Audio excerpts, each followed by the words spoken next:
ఏపీలో గంజాయి ముఠాపై పోలీసులు ఉక్కుపాదం మోపారు. నిందితులను రోడ్డుపై నడిపించుకుంటూ కోర్టుకు తీసుకువెళ్లారు పోలీసులు. గంజాయి అమ్ముతూ పట్టుబడ్డారు యువకులు. ఇతర ప్రాంతాలకు గుట్టుచప్పుడు కాకుండా గంజాయి కొనుగోలు చేసి అమ్మకాల ప్రక్రియ కొనసాగిస్తున్నారు. యువతను గంజాయి తాగుడుకు బానిస చేస్తోంది ముఠా. దీనికి సంబంధించి మరిన్ని అప్డేట్స్ మా కరెస్పాండెంట్ రసూల్ అందిస్తారు. రసూల్, పోలీసులు చేసినటువంటి ఈ చర్యకు సంబంధించి సర్వత్రా హర్షం వ్యక్తమవుతున్నటువంటి పరిస్థితి ఉంది. అప్డేట్స్ ఏంటి? దీనికి సంబంధించి ఏం చెప్తున్నారు పోలీసులు? మురళి, అనంతపురం పట్టణంలో ఈ రోజు అనంతపురం 1 టౌన్ పోలీసులు శ్రీ వెంకటేశ్వర్లు ఆధ్వర్యంలో గంజాయి ముఠాకు చెందినటువంటి 4 సభ్యులను పట్టుకుని వారిని అరెస్ట్ చేసి ఆ పోలీస్ స్టేషన్ కి తరలించారు. వీరు అనంతపురం నగరంలోని పలు ప్రాంతాల్లోని యువతకు గంజాయి సరఫరా చేస్తున్నట్టు గుర్తించినటువంటి పోలీసులు వారిని అదుపులోకి తీసుకుని దాదాపుగా కేజీకి పైగా గంజాయిని స్వాధీనం చేసుకున్నటువంటి పరిస్థితి. దీంట్లో పవన్, ఇర్ఫాను ఇలా కొంతమంది యువకులు వివిధ ప్రాంతాల నుంచి గుట్టు చప్పుడు కాకుండా ఆ గంజాయిని కొనుగోలు చేయడం, అదేవిధంగా చిన్న చిన్న పాకెట్లుగా తయారు చేసి కొంతమంది రెగ్యులర్ గా కొనుగోలు చేసేటువంటి యువతకు వాటిని విక్రయిస్తూ సొమ్ము చేసుకునేటువంటి విధంగానే కాకుండా వీరందరినీ కూడా ఒక గంజాయి తాగేందుకు అలవాటు చేసేటువంటి విధంగా మత్తులో తూగేటువంటి పరిస్థితులు కల్పిస్తున్నటువంటి నేపథ్యంలో పోలీసులు సమాచారం అందుకొని అనంతపురం నగరంలోని పలు ప్రాంతాల్లో కూడా వీళ్ళు ఎక్కడెక్కడ గంజాయి విక్రయిస్తున్నారు, ఏ ప్రాంతాల్లో విక్రయిస్తున్నారు, ఎవరు కొనుగోలు చేస్తున్నారు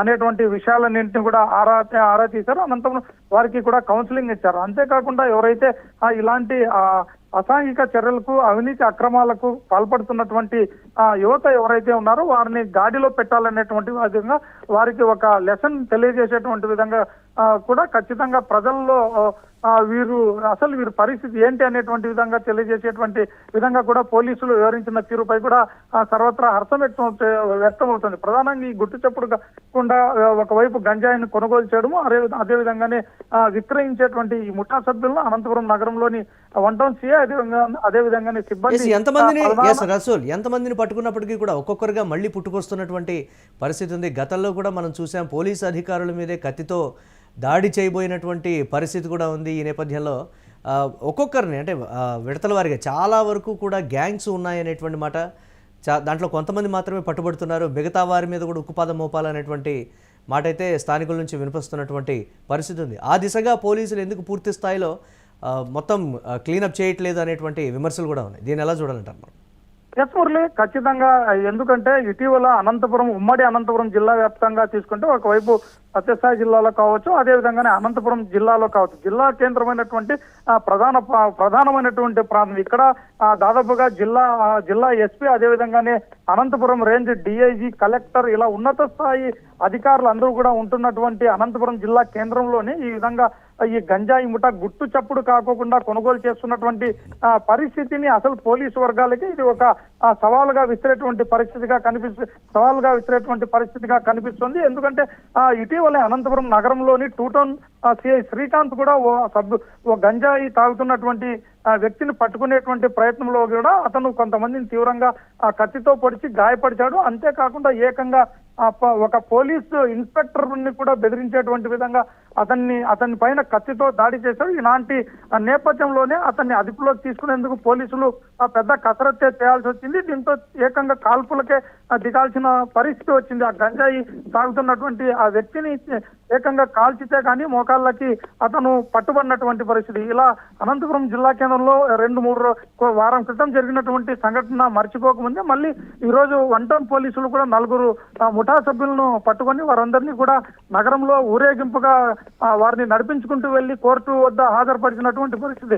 ఇదంతా చూస్తే ఏదో పెద్ద రాకెట్ కొనసాగుతోంది అనేటువంటి విషయాన్ని మాత్రం స్పష్టంగా చేస్తుంది. అయితే కేవలం చిన్న విక్రయదారులు, అదే విధంగానే గంజాయిని సేవించేటువంటి వారిని మాత్రం పోలీసులు అంటే జిల్లా వ్యాప్తంగా పెద్ద ముఠానే ఉంది. దానికి సంబంధించినటువంటి కీలక నాయకులు కూడా ఉన్నారు, ముఠా నాయకులు. వాళ్ళను పట్టుకోవాలనేటువంటి మాట, వారికి సంబంధించి ఇన్ఫర్మేషన్ పోలీసులకు తెలిసినప్పటికీ కూడా ఆ స్థాయిలో అరెస్టులు ఉండట్లేదు అనేటువంటి మరొక విమర్శ కూడా ఉంది కదా రసూల్, దీని ఎలా చూడాలంటారు? మురళి, ఖచ్చితంగా. ఎందుకంటే ఏదైనా కానీ వ్యవస్థీకృతంగా నిర్వహిస్తున్నటువంటి వ్యక్తులు ఎప్పుడు కూడా పట్టుబడుకోకుండా తప్పించుకుని తిరిగేటువంటి పరిస్థితి ఉంటుంది. ఏదో చోటామోటా వ్యక్తుల్ని మాత్రమే పోలీసులు అరెస్ట్ చేస్తున్నట్టు కూడా స్పష్టంగా కనిపిస్తుంది. అయితే దీనికి సంబంధించి ఈ ముఠా సభ్యులు ఎక్కడి నుంచి గంజాయిని తరలిస్తున్నారు అనేటువంటి విధంగా పోలీసు అధికారులను ప్రశ్నించినటువంటి నేపథ్యంలో దాదాపుగా మహారాష్ట్రలోని కొన్ని ప్రాంతాల నుంచి కూడా ట్రైన్లో దీన్ని తరలిస్తున్నారు.